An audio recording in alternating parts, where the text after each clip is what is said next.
Good morning, welcome or welcome back. My name is Professor Excel and today ipagpapatuloy natin yung nasimulan nating topic last time, which is yung pag-insert or pag-delete ng columns and rows.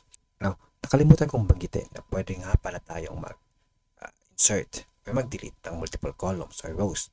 Now, for example, kailangan natin maglagay ng dalawang columns sa gitna ng second quarter and third quarter. For any reasons, maglalagay tayo ng dalawang columns dito. Now, ang gagawin nyo lang is to highlight kung ilan yung columns na gusto mong idagdag. For example, dalawang column, i-highlight mo yung dalawang columns and then use the shortcut keys, Ctrl+Shift+, sign, and may dalawang columns ka na sa taas. Pwede din namang instead the shortcut key, right-click mo lang and then insert. Ayan. May dalawang columns ka na. The same din sa rows. So, kung kailangan mo maglagay ng tatlong rows, right-click, then press insert. Or use the shortcut key, Ctrl+, sign. So, the same as before, kung ilang rows yung highlight mo, ganun din ang number of rows na mag-i-insert. Now, pwede din tayong maglagay ng multiple columns kahit hindi magkakadikit. For example, kailangan natin maglagay ng columns before ng first quarter, before ng third quarter, and before ng average. So, ang gagawin nyo lang is piliin nyo yung first column kung saan nyo i-insert yung bagong column natin. Next, press Ctrl and piliin mo yung next column kung saan gusto mo mag-insert. Next, piliin na naman natin to.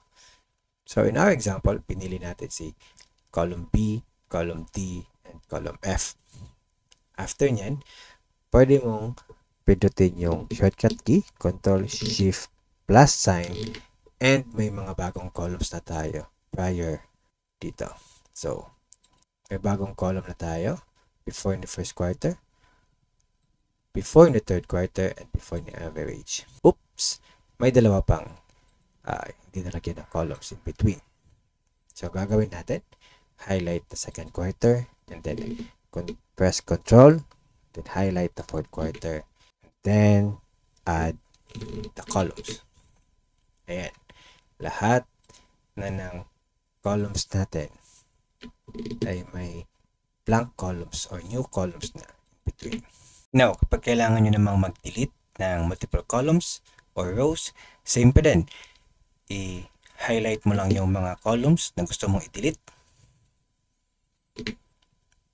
And then, pwede nyo i-right-click, then delete. Or pwede din shortcut key, Ctrl-, sign. Ayan, deleted na lahat yung blank na columns in between sa mga data natin. So, I hope may natutunan tayo today. Again, my name is Professor Excel. Good morning.